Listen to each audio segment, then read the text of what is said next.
Icona femminile, pioniera della parità di genere nel teatro, inesauribile, fonte di ispirazione per molti artisti del Novecento, Eleonora Duse è stata ed è ancora oggi un modello per intere generazioni di attori e di attrici. In occasione del primo centenario dalla sua scomparsa, il Teatro Stabile del Veneto, Teatro Nazionale, ha presentato al Teatro Mario del Monaco di Treviso con il Comune Donna Duse, Eleonora, nostra contemporanea.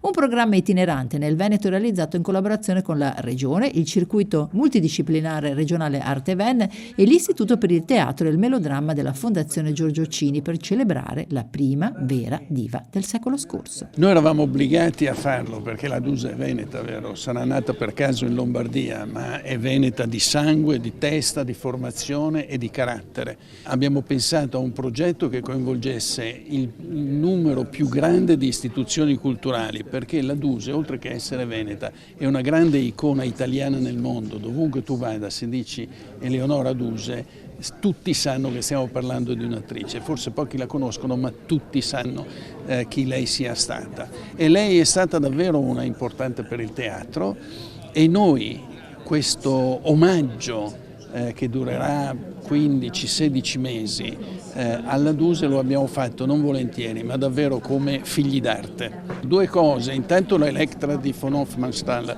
perché credo che sarà una grande operazione che facciamo insieme con l'Estate Teatrale Veronese. Tutti sanno quanto io tenga a Verona e naturalmente anche a Vicenza.